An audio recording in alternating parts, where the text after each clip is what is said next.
यह कहानी गांव की उस पुरानी जर्जर हो चुकी हवेली की है जो सालों से वीरान पड़ी है। जहां कभी रोशनी हुआ करती थी, आज वहां सिर्फ अंधेरा बसता है। वहां कभी लोगों की हंसी गूंजती थी, आज वहां सन्नाटा चीखता है। कहते हैं उस हवेली की दीवारें आज भी जिंदा हैं और रात होते ही वो किसी का इंतज़ार करती हैं, एक ऐसे इंसान का जो गलती से उसके अंदर कदम रख दे, क्योंकि उस हवेली में जो जाता है वो सिर्फ खोता नहीं बल्कि हमेशा के लिए उसी का हो जाता है। रात के ठीक 12 बजे का समय था। आसमान में बादल गरज रहे थे और तेज हवा सूखी पत्तियों को उड़ाते हुए एक वीरान हवेली के दरवाजे से टकरा रही थी।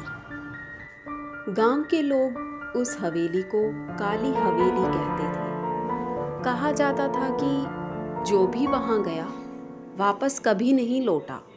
लेकिन शहर से आया एक लड़का अमन बहुत ज़िद्दी और साहसी लड़का था, जो इन सब बातों पर विश्वास नहीं करता था। उसे लगा ये सब बस लोगों की मनगढ़ंत कहानियों के अलावा कुछ भी नहीं है। एक दिन उसने अपने दोस्तों से शर्त लगाई। वह उनसे बोला, आज रात मैं उस हवेली में जाऊंगा और तुम सबको सुबह जिंदा लौट कर दिखाऊंगा। दोस्तों ने उसे बहुत रोका, लेकिन अमन नहीं माना। जैसे ही अमन हवेली के अंदर गया, दरवाज़ा धीरे धीरे अपने आप बंद हो गया। धड़ाम। अमन चौंक गया। शायद हवा से बंद हुआ होगा, उसने खुद को समझाया। अंदर चारों तरफ धूल जमी थी, जाले लटके हुए थे और दीवारों पर पुराने खून जैसे धब्बे दिखाई दे रहे थे। तभी अचानक उसे लगा जैसे कोई धीरे धीरे उसके पीछे चल रहा है। टक टक टक। अमन ने पीछे मुड़कर देखा, वहां कोई नहीं था। उसका दिल तेजी से धड़कने लगा। अचानक हवेली के एक कमरे से रोने की आवाज़ आने लगी। बचाओ, मुझे बचाओ। अमन डर गया, लेकिन हिम्मत करके उस कमरे की ओर बढ़ा। दरवाज़ा खोलते ही कमरे के अंदर एक पुराना झूला अपने आप हिल रहा था और दीवार पर एक औरत का साया दिख रहा था, लेकिन कमरे में कोई नहीं था। अमन की सांसें तेज हो गई। तभी पीछे से एक ठंडी आवाज़ आई, तुम भी मुझे छोड़कर जाओगे?